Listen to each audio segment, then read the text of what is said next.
What's going on, movie fans? My name is Michael Weer. I love talking about movies, and today we're going to talk about the third entry into the Saw franchise. I've previously talked about the first two entries into this franchise. You can find a Saw playlist on my channel, because right now, right here on my channel, I am reviewing all of the Saw movies leading up to Saw X that drops later this month. So if this is the first time you're finding my channel, I would invite you to subscribe to my channel and check out all of the Saw reviews, or if you just like movie reviews or Blu-ray talk, I do all of that on this channel. I'd invite you to subscribe.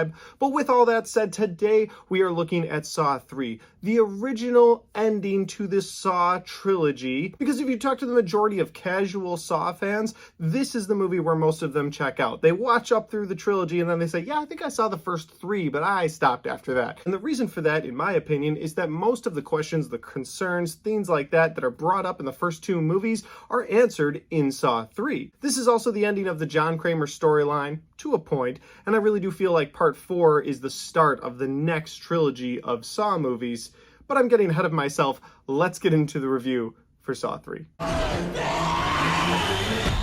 Saw 3. Suffering. You haven't seen anything yet.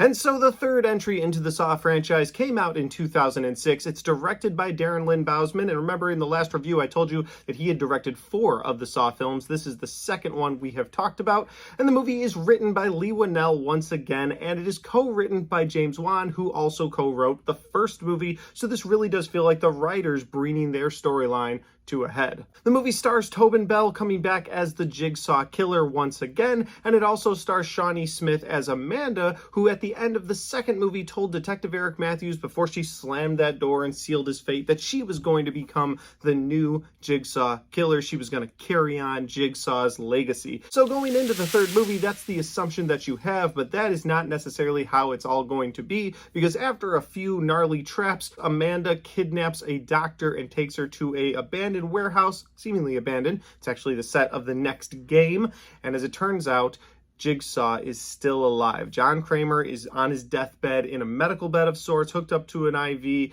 He's got a heart monitor going, and his brain cancer has spread, and it's gotten so bad he needs immediate attention. Of course, he can't go to a hospital, and so this doctor's game is to keep him alive. He says, I want to play a game. If you can keep me alive at the end of this, can you keep someone alive? That's his words to her. It's very important. So then, at the same time that this game is going on, you have another game going on where a father who has previously lost a son to a drunk driver, and then that drunk driver sort of got off early, that father is now going through a game where he has to decide the fate of the people that helped his son's killer go free, whether it's the witness that was on the scene, or the judge that was in the case, or eventually the man who killed his son himself. And his game is to learn to forgive. If he can forgive by the end of this game, then at the end of the game, he will go free. So that's the setup you have for this movie. There's some gnarly traps. You have a dad trying to get through all of these traps. And then on the other end of things, you have John Kramer just trying to stay alive.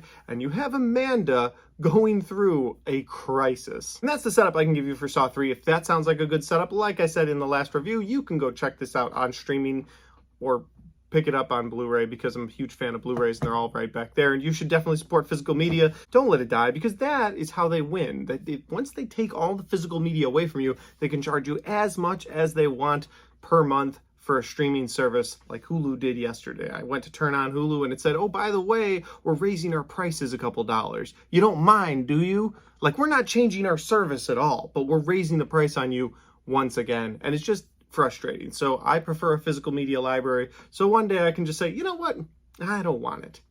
I will get to that point. But with all that said, let's get into my likes and my dislikes. My first like in this movie is going to be the opening scene for this movie. I absolutely love the fact that they brought across the second movie's ending right into the beginning of the third movie, a continuation almost seamlessly. You have Amanda slam the door shut to end the second movie, but in the beginning of the third movie, you get Detective Eric Matthews, who is stuck in that chain trap in that sewer bathroom, and he's trying to find a way out of that. And I just, as a fan, really appreciate that they just continued on, because the bulk of these movies open with a trap on someone that you don't know at all. And you might learn their story later. It might be connected to the whole overall plot of the movie later, but as of right now, you don't know who they are. So when this movie opens with Eric Matthews struggling to get out of his chains, Amanda walking away, you're like, all right, I'm right back in the seat where I was when the second movie ended. And I just really appreciate that. My second like for this movie is going to be the horror aspect returning to the franchise.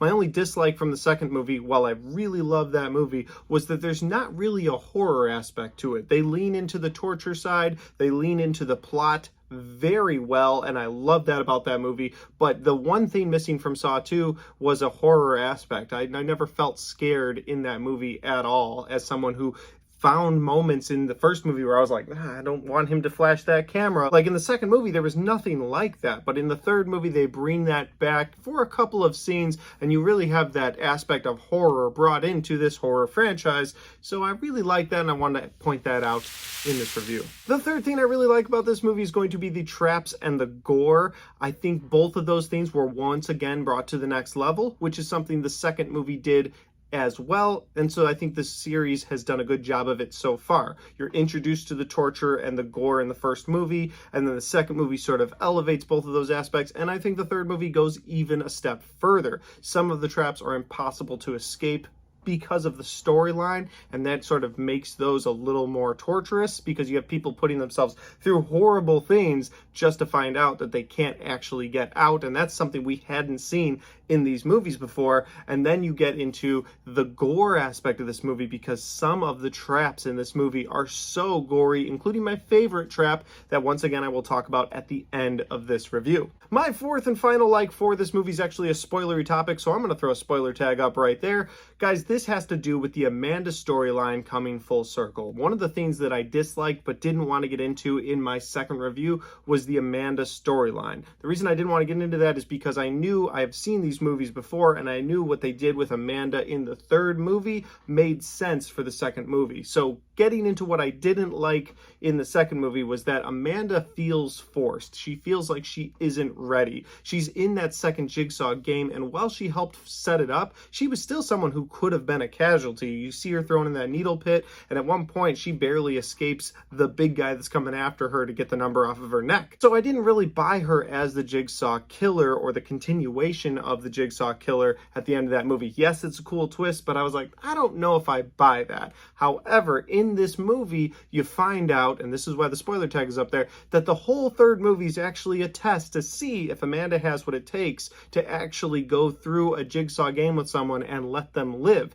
Because if she doesn't, then he can't turn over the keys to his torturous kingdom to her. He's going to have to kill her as well. And so things play out, and Amanda dies in this movie. And the whole storyline of Amanda taking over, taking the reins from Jigsaw and going at this as the new Jigsaw killer, well, it wasn't meant to be, because she didn't have what it took to actually let the victims go free. You saw that in the house in the second movie, and that always stuck out to me. I was like, these traps don't seem very winnable. And then when you get into the third movie, the opening couple of traps of this movie are not winnable. The police even pointed out, they're like, the door was sealed. Even if he had gotten all these chains out of his body, the door to the room was sealed. He couldn't have gotten out of here before the bomb went off. So what? It's weird. What's going on here? And as it turns out, it was Amanda setting up these traps and not letting her victims go. So while the doctor is tasked to keep Jigsaw alive, they show you at the end of this movie that when Jigsaw says to the doctor, I want to play a game to see if you can keep someone alive, he's actually looking at Amanda, but Amanda was too obsessed with the fact she was becoming the new Jigsaw killer. She was the next level.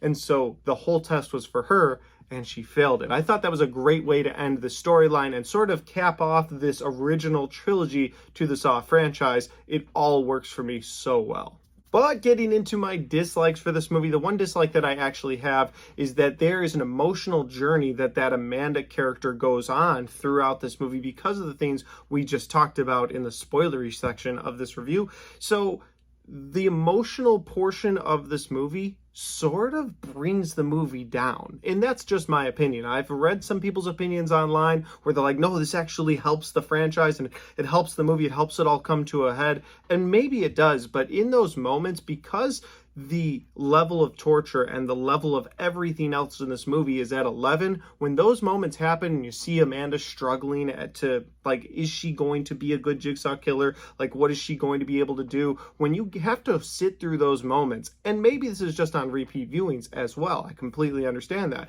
but when you have to sit through those moments, it feels like it drags the rest of the movie down and it slows down the pace of this movie to a fault. But that's really the only dislike I have for this movie. Maybe the first time around I didn't feel that pacing because I was taking it all in, but on repeat viewings, that length of the movie is really brought down by Amanda's emotional journey through this movie. Overall, I'll say that I think Saw 3 is still a really great movie and a great way to cap off this original trilogy of Saw movies. For the casual viewer, you can watch the first 3 movies, walk away and be like, okay, that was a good way to end it. I liked what I saw. However, the rest of us know that there are more movies in this franchise and more movies that we will be reviewing right here on this channel very soon. But guys, those are my thoughts for Saw 3. Have you had a chance to check out Saw 3? If you have, let me know in the comment section down below if you agree or disagree with any of my likes or dislikes, or if you've got anything else you want to add in your comments. I would love to talk to you guys about this movie. And finally, if you liked this video, don't forget to hit the like button because it helps the video, it helps the channel,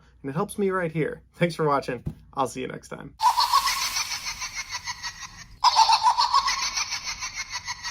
Alright guys, we got to the end of the Saw Chapter 3 review, and now we are going to talk about my favorite trap from this movie, and it's the rack trap. If you've seen the movie, you know what it is. There's a guy, he's stuck on a rack, his arm is chained over here, his other arm's over here, his legs are bolted down, and his head is actually bolted back, and so this rack, when it starts to turn, it breaks his arm, breaks his other arm, breaks both his legs, and then it turns his head all the way around. And it's such a hard trap to get through as a viewer just watching this trap happen. That's what makes it so much better, because you've got some really gritty traps in this movie. You've got a trap where a lady has to put her hand in acid. You have another trap where a guy has to pull a bunch of chains out of his body, and they are just hard to watch, hard to get through. But that rack trap is, in my opinion, one of the hardest ones to watch in this entire franchise, let alone Saw 3. So I gotta give my favorite trap to the rack. With that said, guys, if you're a movie fan and you like hearing people review movies, I've got all my 2023 reviews right there, and I've got my Saw franchise review series right there.